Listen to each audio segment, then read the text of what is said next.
त्र्यम्बकं यजामहे सुगन्धिं पुष्टिवर्धनम् उर्वारुकमिव बन्धनात् मृत्योर्मुक्षीयमामृतात्।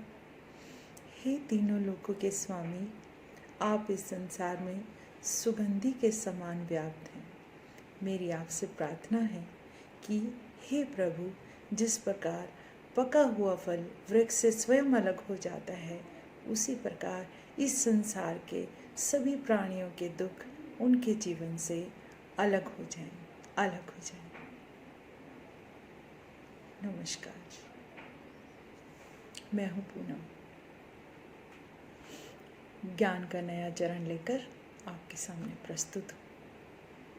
वो क्या है? वो है कोडिंग और डी कोडिंग।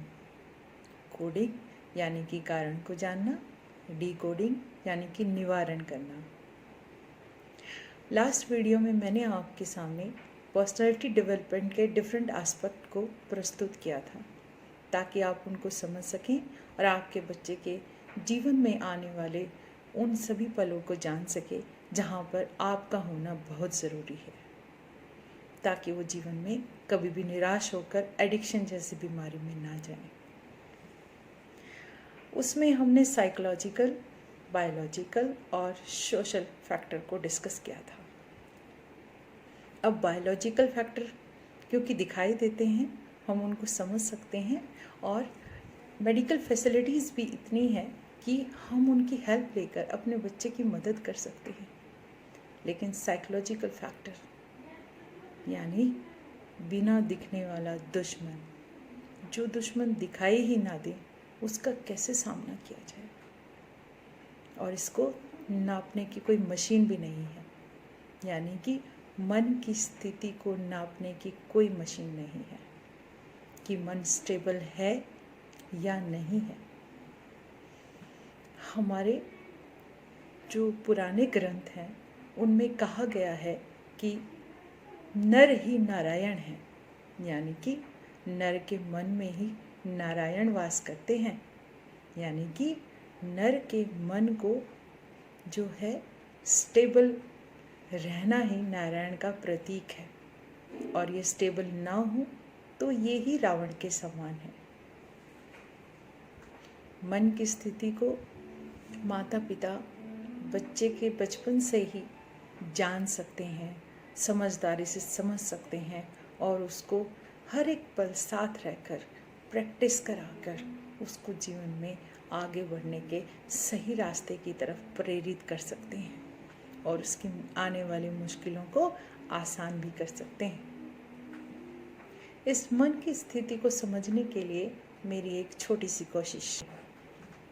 तो हम जानते हैं कि स्ट्रक्चर ऑफ पर्सनैलिटी क्या है और सिगमंड फ्राइड ने इसके बारे में यानी मन की स्थिति के बारे में क्या कहा है।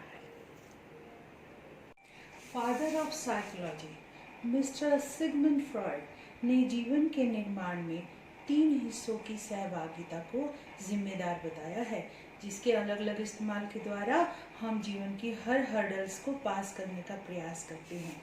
ये तीनों ही भावनाएं हर व्यक्ति के मन में होती हैं, जिनके इस्तेमाल के अलग अलग तरीके से और उनका अलग अलग परिस्थितियों में कैसे इस्तेमाल हुआ, इसके अकॉर्डिंग उसकी पर्सनालिटी की डेवलपमेंट होती है। ये जो मन की भावनाएं होती हैं, कुछ तो जन्मजात होती हैं और कुछ जो लाइफ में आने वाली हर्डल्स होती हैं, जो सर्कमस्टांसेस होते हैं, जो लाइफ में एक्सपीरियंस होते हैं, उसके अकॉर्डिंग ये अलग अलग भावनाएं हमारे मन में पैदा होती जाती हैं। सबसे पहले जो भावना है हमारी वो है इड की भावना, यानी अचेतन मन। उसके बाद है ईगो यानी अवचेतन मन। तीसरा है सुपर ईगो यानी सचेतन मन। सबसे पहले है इड। ये कैसी भावनाएं होती हैं हमारी? Hidden and suppressed desires of unconscious mind of human being, यानी हर व्यक्ति के जो अनकॉन्शियस माइंड होता है यानी अचेतन मन होता है, उसमें कुछ जन्मजात वासनाएं और भावनाएं होती हैं। कौन से वाली होती हैं? जैसे भूख है हमारी, अपने आप को प्रोटेक्ट करने की भावना है, जैसे कि सेक्स करने की फीलिंग है। तो ये ऐसी जन्मजात आवश्यकताएं होती हैं मूलभूत, जिनको हम पूरा करते ही करते हैं। It can not tolerate any kind of pressure, और ये ऐसी भावनाएं होती हैं किसी तरह का प्रेशर भी वो है टॉलरेट नहीं करती। कोई व्यक्ति अगर इड भावना यानी कि अचेतन मन की जो वासनाएं होती हैं उनसे ज़्यादा प्रभावित होते हैं, अगर उन लोगों को कहें कि स्पेसिफिक जो भी डिज़ायर है आपकी ये पूरा करने लायक नहीं है, तो वो आदमी कभी भी प्रेशर फील नहीं करेगा, बल्कि और अग्रेसिव होकर आप अपने आप को राइट ठहराने की कोशिश करता है। तो it needs to fulfil its desire by hook and crook, अपनी आवश्यकताओं को पूरी करने के लिए वो कोई भी तरीका अपना सकता है। ठीक है, उसके बाद है सुपर ईगो यानी सचेतन मन। ये अवचेतन मन से बिल्कुल अपोजिट होता है। It's related to conscious mind. जिस तरह से वो अनकॉन्शियस होता है यानी कि सेंसलेस होता है, इसी तरह से हम सचेतन मन से कोई भी काम करते हैं सोच समझकर, यानी सचेतन मन से सोचकर किया गया कोई भी कार्य जो होता है वो सुपर ईगो के अंदर आता है। It's based on moral values taught by family and society.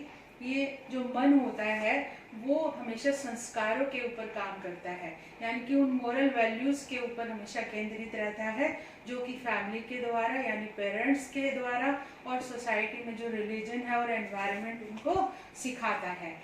It's work as a saint. जिस तरह से एक सन्यासी होता है, समाज की सेवा के लिए हमेशा तत्पर रहता है, अपने बारे में कभी नहीं सोचता, इस तरह की प्रवृत्ति जो होती है जो सचेतन मन से की जाती है, ये लोग भी हमेशा सेंट की तरह समाज की सेवा में लगे रहते हैं।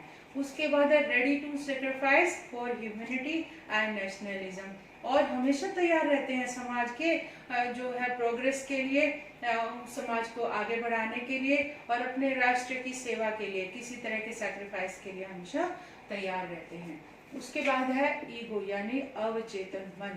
इस मन की भावना से प्रभावित लोग जो होते हैं, या ये मन की जो ये अवस्था है, दीज काइंड ऑफ जो सेंटिमेंट्स हैं वर्क अंडर सबकॉन्शियस माइंड, यानी कि ये अचेतन मन और सचेतन मन के बीच की परिस्थिति होती है जिसके अंदर कोई भी व्यक्ति अपने जीवन को जीता है। It is based on maintaining the balance. ये हमेशा ही बैलेंस बनाने के ऊपर काम करती है। कौन सा balance? Between id and superego, यानी कि इड में जो हमारी जो जन्मजात वासनाएं हैं, जो भावनाएं हैं, उनको पूरा करते हुए साथ में जो सुपर ईगो में हमें संस्कार मिले हैं फैमिली से और सोसाइटी से, उनको साथ लेकर जो है पूरा करता है और जीवन में बैलेंस बना के रखता है। It's our inbuilt self defence mechanism which maintain our behaviour like a policeman. इसी तरह से जो व्यक्ति इस तरह से काम करता है, जो इड की भावनाओं को भी पूरा करता है और अपनी सुपर ईगो को साथ लेके चलता है, वो अपने अंदर एक तरह का सेल्फ डिफेंस मैकेनिज्म डेवलप कर लेता है कि अगर मैं अपनी वासनाओं को, भावनाओं को जो मूलभूत जन्मजात है उनको पूरा करता हूँ, तो किसी भी व्यक्ति को मेरे कारण कोई नुकसान ना हो, कोई हर्ट ना हो, हमेशा पुलिसमैन की तरह वो चौकन्ना रहता है। अब हम जब जीवन जीने की कला की बात करते हैं तो अलग अलग व्यक्ति जो है इन मन की अलग अलग अवस्थाओं का इस्तेमाल करता है। कई लोग अचेतन मन से ज़्यादा प्रभावित होते हैं, उनके इन्फ्लुएंस में होते हैं। कई लोग ईगो को अपना बैलेंस बना के चलते हैं हर चीज़ के साथ। कई लोग सुपर ईगो को इस्तेमाल करते हैं। तो जब हम एडिक्शन की बात करती हूँ तो इड फैमिली के जो लोग होते हैं, जिनकी भावनाएं इड यानी अचेतन मन से ज़्यादा प्रभावित होती हैं, जो हमेशा अपनी वासनाओं के ऊपर सेल्फ सेंटर्ड रहते हैं, वो व्यक्ति एडिक्शन में जाने के ज़्यादा चांस होते हैं। इसके पीछे उसका जो नर्वस सिस्टम होता है उसकी डेवलपमेंट भी रिस्पॉन्सिबल होती है, जो कि माँ के गर्भ में ही उसको सिचुएशन मिली है, जो भी उसको शारीरिक मेंटली जो भी किसी तरह का एनवायरनमेंट मिला है, तो उससे भी इन्फ्लुएंस होकर बच्चे का जो नर्वस सिस्टम डेवलप होता है। दूसरे हेरिडेटरी अगर जो उनके पूर्वज हैं कोई भी एडिक्शन जैसी बीमारी है या कोई भी ऐसी नेगेटिव एस्पेक्ट है जो उनकी लाइफ में था, वो बच्चों में यहाँ शिफ्ट हो सकता है और वो अचेतन मन से काम कर सकते हैं। और वो आपकी बात सुनेंगे भी नहीं, क्योंकि वो अचेतन मन से काम करते हैं और अपने डिजायर्स को फुल करने के लिए, कंप्लीट करने के लिए कोई भी रास्ता अपना सकते हैं। तो ऐसे बच्चों को हम प्रैक्टिस करा सकते हैं, इनके साथ हर वक्त रहकर सुपर ईगो यानी कि सचेतन मन से काम करना भी सिखा सकते हैं। इसमें हम सोसाइटी में रहकर लोगों के साथ और अपनी जो मोरल वैल्यूज है उनको स्ट्रॉन्ग बनाकर बच्चे को बैलेंस करना सिखा सकते हैं। अब हम जब सुपर ईगो की बात करते हैं, इस तरह के बच्चे भी एडिक्शन में जाने के काफी चांस रहते हैं। कारण ये है कि ये लोग मोरल वैल्यू पर यानी संस्कारों पे बहुत ज्यादा बेस्ड होते हैं। तो ये सबकी भलाई के बारे में सोचते हैं, तो जो अपनी मूलभूत आवश्यकताएं हैं उनको वो पूरा ही नहीं कर पाते और अपने ही अस्तित्व से हमेशा लड़ते रहते हैं। किसी को नुकसान तो पहुंचा नहीं सकते, लेकिन वो अपने आप को ही नुकसान पहुंचाते हैं और जो है आइसोलेशन में चले जाते हैं और अकेले रहना शुरू कर देते हैं। इससे कि उन्हें जीवन में एनहांसमेंट के लिए या फिर मोटिवेशन के लिए किसी भी सप्लीमेंट की जरूरत होती है, किसी भी एक्टिविटी की जरूरत होती है। तो वो एडिक्शन में जाने के इन बच्चों को भी काफी चांस होते हैं। लेकिन इन बच्चों को अगर हम यानी इड की भावनाओं को यानी कि जो हमारी जन्मजात मूलभूत आवश्यकताएं हैं उनको पूरा करने के अलग अलग टेक्निक सिखाए, अलग अलग तरीके सिखाएं और उनको बताए कि बेटा ये भी जरूरी होते हैं, तो वो भी अवचेतन मन का प्रयोग करना शुरू कर देंगे।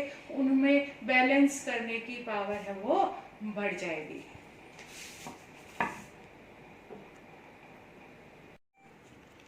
ये जो इड, ईगो और सुपर ईगो तीनों ही मानसिक स्थितियों का अलग अलग व्यक्ति अलग अलग तरीके से अलग अलग क्वांटिटी में इस्तेमाल करता है और अपने जीवन के लक्ष्य को पाने के लिए हमेशा प्रेरित करता है। और इन्हीं लक्ष्यों को पाने के समय पर कुछ अपने डिफेंस मैकेनिज़्म पैदा करता है, यानी कि सोचने की प्रवृत्ति को पैदा करता है, जिसको पहचान कर समझ कर हम उसके आने वाले जीवन की पहचान कर सकते हैं, यानी भविष्यवाणी की जा सकती है। ये बच्चे जो पॉजिटिव एस्पेक्ट या एटीट्यूड को अपनाते हैं उनको हम आसानी से समझ सकते हैं और कह सकते हैं कि कौन से फील्ड में बच्चा जा सकता है और जीवन में कितना सक्सेसफुल रहेगा। लेकिन नेगेटिव एस्पेक्ट को अपनाने वाले बच्चे यानी कि जो लोग इड का इस्तेमाल ज़्यादा करते हैं या फिर सुपर ईगो का ज़्यादा इस्तेमाल करते हैं, तो ऐसे बच्चों की मानसिक स्थिति पूरी तरह से संपूर्ण नहीं होती और अपने लक्ष्य को पाने में कामयाब नहीं होते। परिणाम होता है कि वो एडिक्शन जैसी बीमारी में चले जाते हैं। तो हम पहचानते हैं कि वो कौन से डिफेंस मैकेनिज़्म हैं जिनको पहचान कर हम कि बच्चे के व्यक्तित्व में हैं या नहीं हैं और उनके भविष्य की कल्पना कर सकते हैं। अगर कोई नकारात्मक जो भी पहलू है उसका निवारण साथ साथ भी किया जा सकता है। तो हम बताते हैं वो सेल्फ डिफेंस मैकेनिज़्म कौन कौन से हैं। हम सब इड और सुपर ईगो के इम्प्रेशन में आकर अपनी बाय बर्थ जो हिडन डिज़ायर होती हैं या फिर जो वासनाएं होती हैं उन्हें अचीव करने की कोशिश में लगे रहते हैं। लेकिन सोशल अप्रूवल का ना होने के कारण हम उनमें कुछ मॉडिफिकेशन ला देते हैं और किसी भी सिचुएशन को डील करने की कोशिश करते हैं। वही तो है सेल्फ डिफेंस मैकेनिज़्म। अब इनकी इस्तेमाल करने की फ्रीक्वेंसी यानी कि सेल्फ डिफेंस मैकेनिज़्म के ये जो जितने बिहेवियर है इनको इस्तेमाल करने की फ्रीक्वेंसी और इनको इस्तेमाल करने का तरीका और इनको कैसे कैसे इस्तेमाल की सर्कमस्टांसेस में किया, ये इसकी वैलिडिटी को निर्धारित करते हैं। यानी कि हम सिंपल लैंग्वेज में कहें कि सेल्फ डिफेंस का इस्तेमाल तो सभी लोग करते हैं, लेकिन अगर इनका इस्तेमाल अधिक हो रहा है यानी कि किसी बच्चे के द्वारा इनको ज़्यादा अडॉप्ट किया जा रहा है तो वहीं पर लाल निशान लगा दीजिए वो बच्चा प्रॉब्लम में है, वो डार्क साइड में है, उसे हेल्प की ज़रूरत है, उसी वक्त कोडिंग कीजिए और फिर इनके डिकोडिंग कीजिए, बच्चे को बचाया जा सकता है। तो सबसे पहला जो बिहेवियर है हमारे पास वो है डिनायल बिहेवियर। ये डिनायल बिहेवियर क्या होता है, इसमें जो बच्चा है वो रियलिटी को एक्सेप्ट नहीं करता।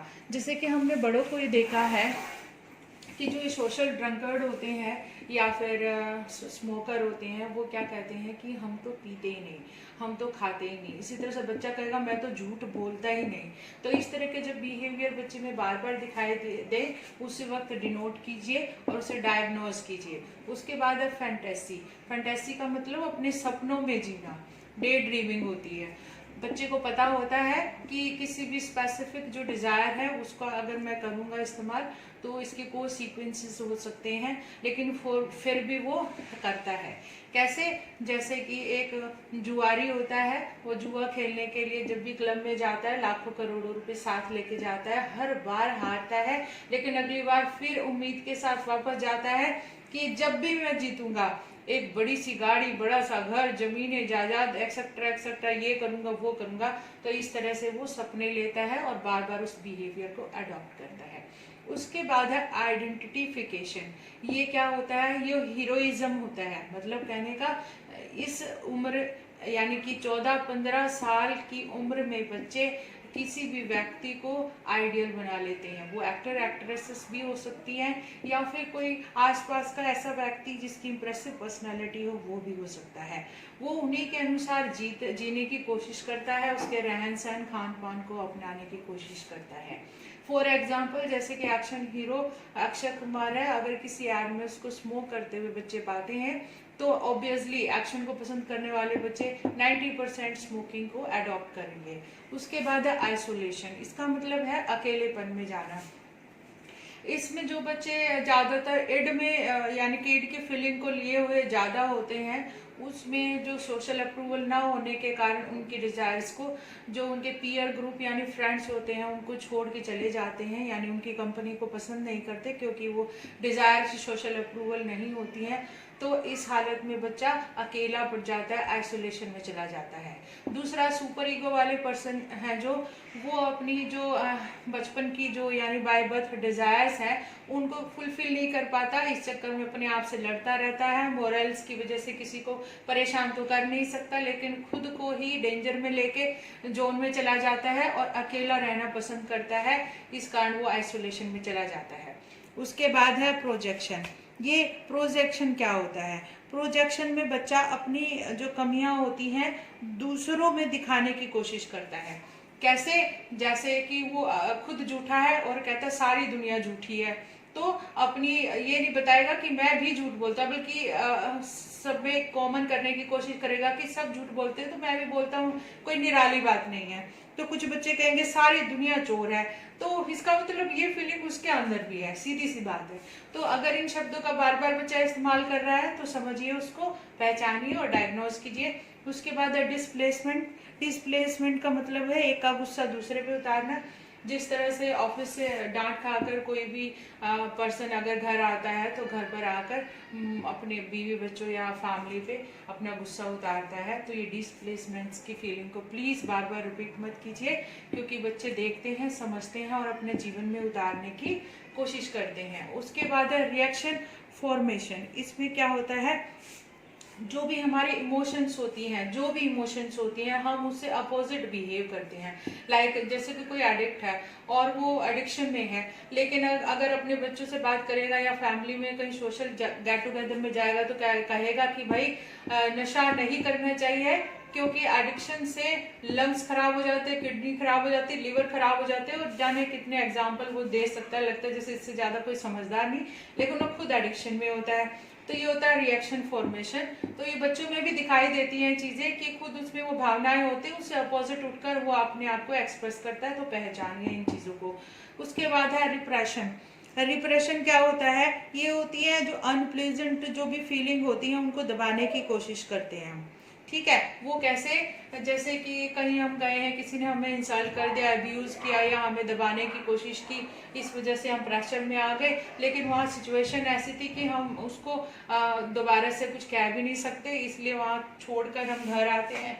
घर आकर लेकिन हम उस सिचुएशन को याद करने की कोशिश नहीं करते, बल्कि भूलने की कोशिश करते हैं कि भूलने में ही फायदा है, क्या फायदा किसी टेंशन को बढ़ाने से। लेकिन ये हमारे जो सबकॉन्शियस माइंड होता है उसमें चीजें छप जाती है। अगर किसी बच्चे को आप डिप्रेशन की सिचुएशन में देखते हैं तो प्लीज उसे एक्सप्रेशन करने के लिए, एक्सप्रेस करने के लिए मोटिवेट कीजिए, ताकि अपनी फीलिंग को बाहर निकाले और एग्रेशन में ना जाए और किसी भी ऐसी साइकोलॉजिकल प्रॉब्लम में घिर न जाए वो। उसके बाद है सब्लिमेशन। सब्लिमेशन क्या होता है, हम जो है सेटिस्फाई करते हैं कोई भी अनसोशल फीलिंग होती है उसको। कैसे करते हैं, जैसे कि कोई बच्चा होता है वो बहुत गर्म रहता है, यानी कि गुस्से में रहता है, मारपीट करना पसंद करता है, तोड़ता फोड़ता है, तो उस मामले में हम बच्चे को स्पोर्ट्स में डाल दें।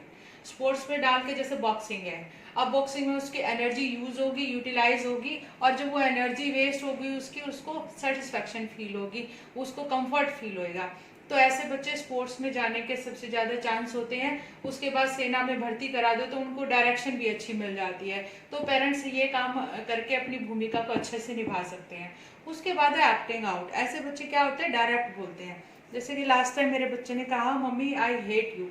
मैंने कहा मुझे पता था कि क्यों कह रहा है वो, क्योंकि लास्ट टाइम जब उसके एग्जाम थे 10th के, उससे 1 मंथ बिफोर मैंने अपना फोन उसके फादर को दे दिया था, क्योंकि आप जानते हैं बच्चे गेम खेलते हैं।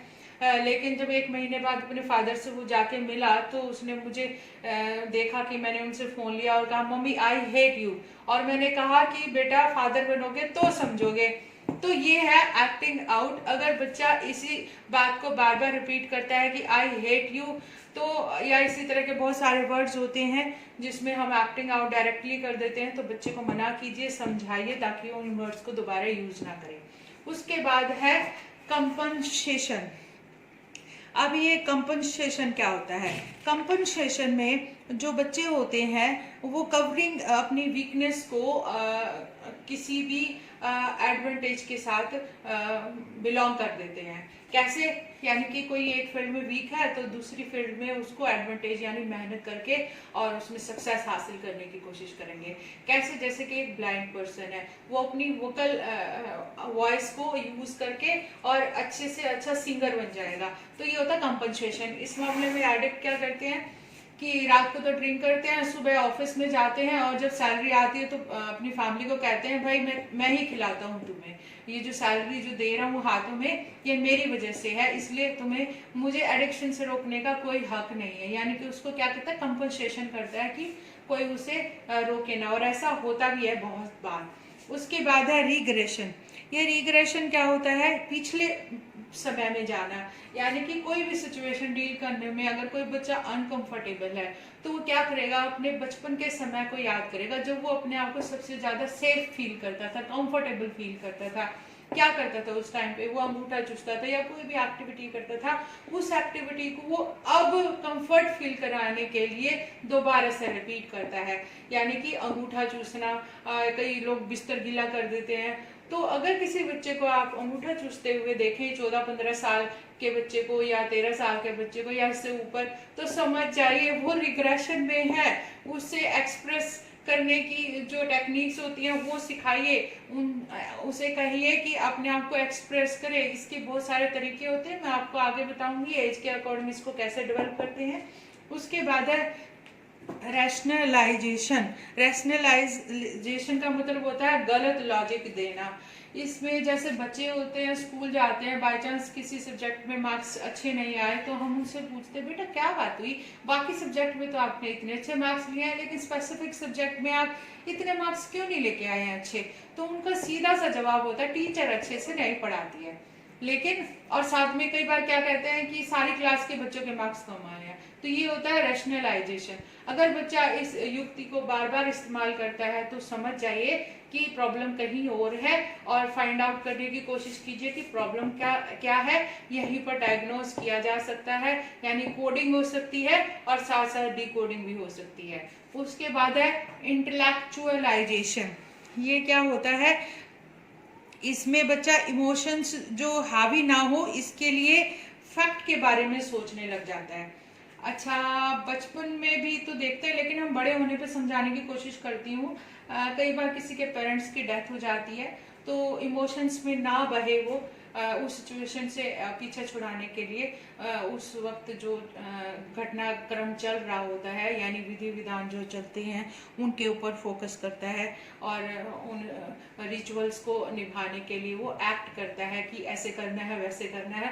लेकिन एक्चुअल में उसकी जो हिडन, जो अनकॉन्शियस माइंड में जो फीलिंग है अपने पापा के लिए, वो आप समझ ही सकते हो, लगातार चलती रहती हैं। तो ये होता है इंटेलेक्चुअलाइजेशन।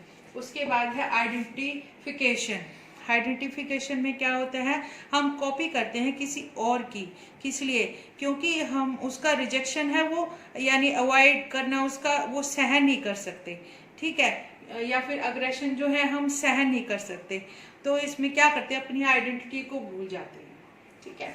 कैसे, जैसे कोई हमारा पीयर ग्रुप है, हमारा फ्रेंड सर्कल है, वो लोग सभी स्मोकिंग करते हैं और हम क्या कहेंगे कि भाई हम तो बहुत अच्छे दोस्त हैं तुम्हारे, और अपनी फ्रेंडशिप जताने दिखाने के लिए उनके साथ एक कस हम भी लगा लेंगे कि भाई मैं भी तुम्हारे जैसा हूँ और तुम्हारे ग्रुप में हमेशा इसीलिए हूँ क्योंकि मैं तुम्हारे जैसा हूँ। तो ये होता है आइडेंटिफिकेशन।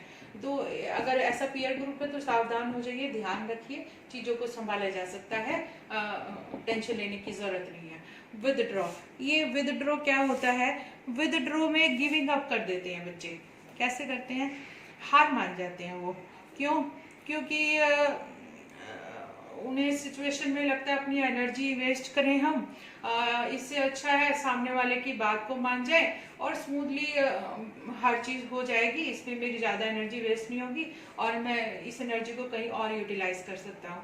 जैसे वो नो प्रॉब्लम जैसे वर्ड यूज़ करेगा, कोई भी बात होगी तो नो प्रॉब्लम, या फिर कहेगा आई डोंट केयर, मुझे कोई फर्क नहीं पड़ता इन चीज़ों से। तो यानी कि वो विदड्रॉ कर रहा है। अगर ऐसा करना है तो बच्चे को उसी वक्त डिनोट कीजिए, उसे कहिए कि तुम्हें फर्क क्यों नहीं पड़ता है, ये तुमसे रिलेटेड है, तुम्हें भी इसमें एक्टिव होना चाहिए, इसमें पार्टिसिपेशन करना चाहिए। उसके बाद है सिंपैथाइज्म। सिंपैथाइज्म आप समझ सकते हैं, सिंपैथी गेन करता है एक बच्चा। जैसे स्कूल में जाता है, टीचर्स कहती है तुमने होमवर्क क्यों नहीं किया, तो वो कहेगा कि मैडम मैं बीमार था, डॉक्टर के पास गया था और इस वजह से सारा दिन लग गया और मैं होमवर्क नहीं कर पाया। और जब उसे लगता है कि ऐसे करके किसी भी प्रॉब्लम को सॉर्ट आउट किया जा सकता है तो अपने बिहेवियर में शामिल कर लेता है और बार बार इसी युक्ति को अपनाता है। तो सावधान हो जाइए, अगर ऐसा लग रहा है तो बच्चे को पहली बार अगर देखते हैं, दूसरी बार कान पकड़ लीजिए उसके और उससे टाइम पे होमवर्क करना सिखाइए, या फिर अगर आप टीचर है तो पेरेंट्स से कंसल्ट कीजिए कि भी ऐसा है क्यों। हालांकि स्कूल्स में इस तरह की जो है एक्टिविटी होती है, पेरेंट्स से जब ज़्यादा प्रॉब्लम करते हैं बच्चे तो कंसल्ट भी किया जा सकता है। उसके बाद है अनडूइंग।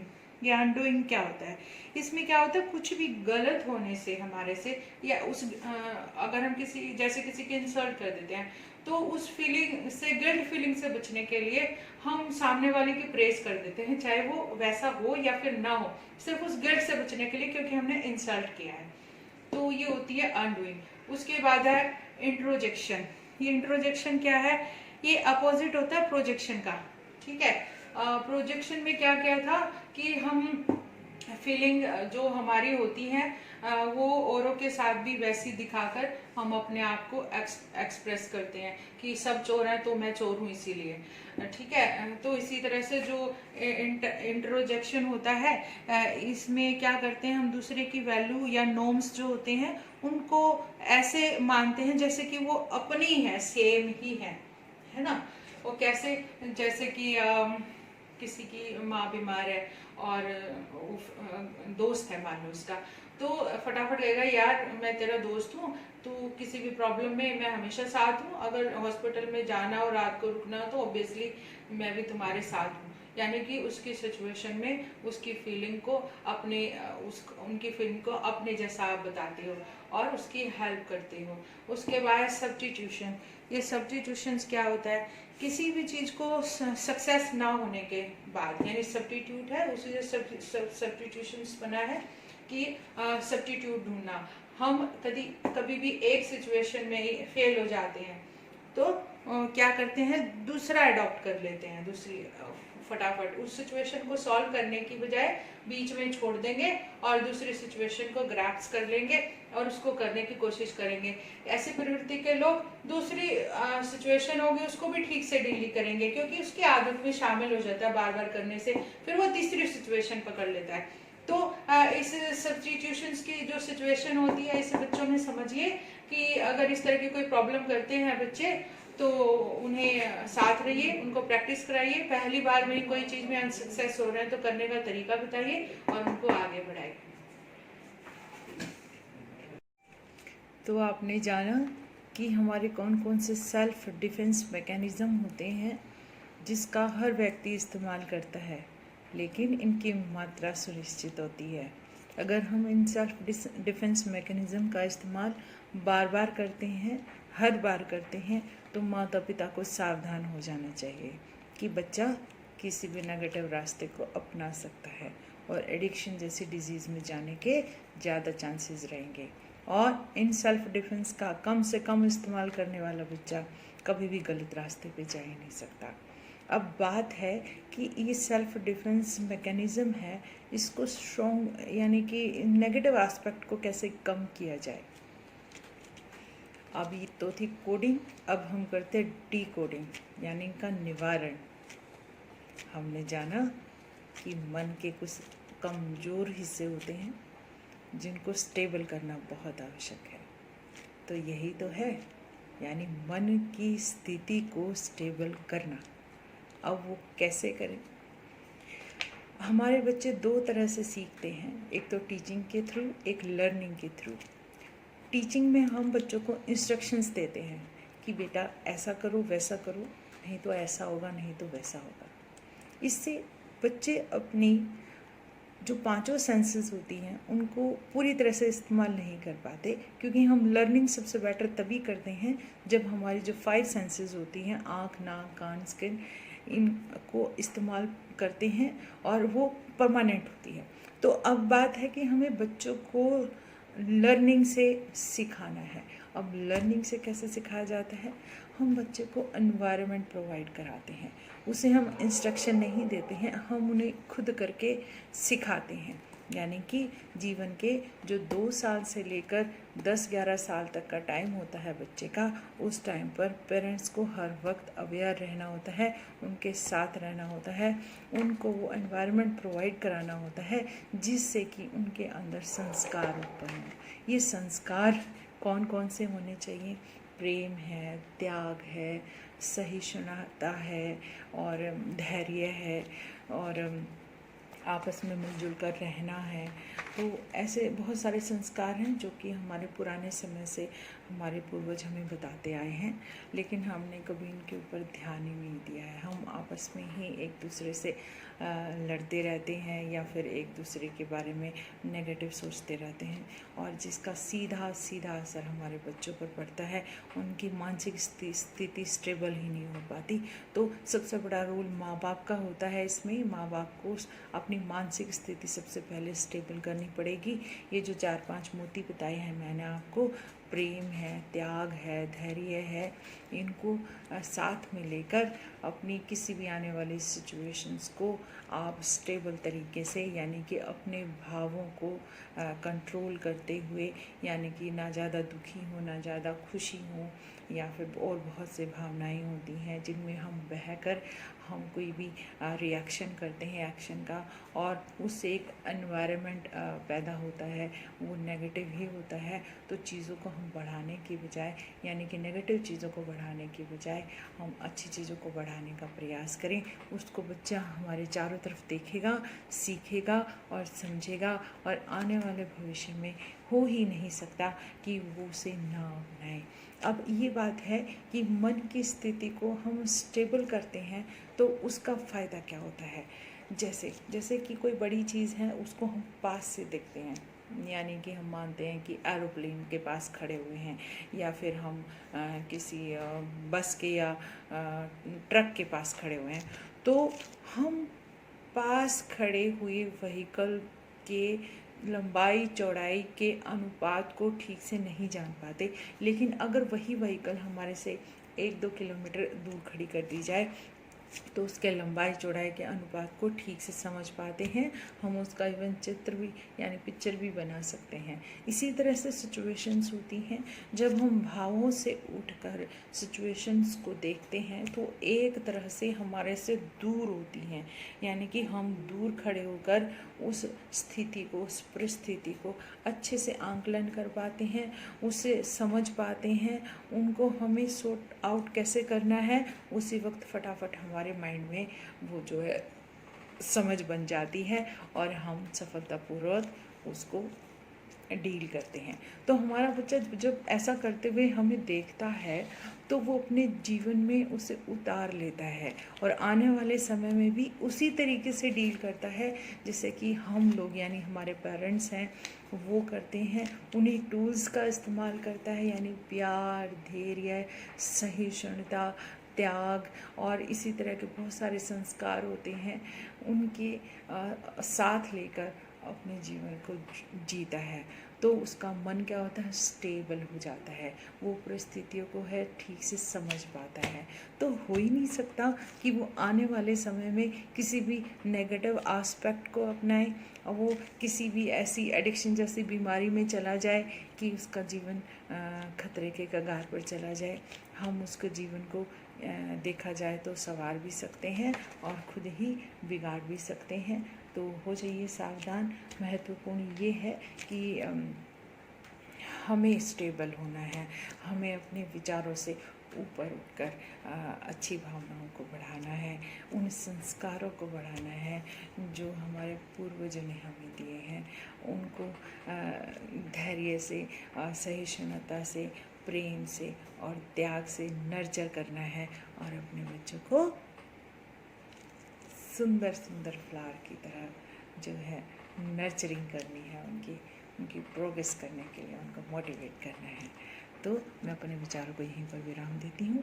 जो अगली वीडियो रहेगी मेरी वो पर्सनैलिटी के जो साइकोलॉजिकल जो महत्वपूर्ण जो भाग होते हैं उन पे चर्चा करूँगी, क्योंकि मैंने कहा था आपको ये जो विल पावर है और एक ये एप्टीट्यूड और ये जो इमोशंस होती हैं इनके ऊपर किस तरह से हम कंट्रोल कर सके, अभिलाषा को हम कैसे बढ़ा सके कि जीवन को जीने के लिए उसका परिदृश्य या देखने का नज़रिया ही बदल जाए और उसमें एप्टीट्यूड जो है अच्छे से बढ़ सके और इस पे हम काम कर सकें। तो हमारे बच्चों की अच्छे से प्रोग्रेस हो, वो हमेशा खुश रहें, हमारे साथ रहें। इसी शुभ कामना के साथ आपको बहुत बहुत धन्यवाद करती हूँ कि आपने मुझे सुना। धन्यवाद।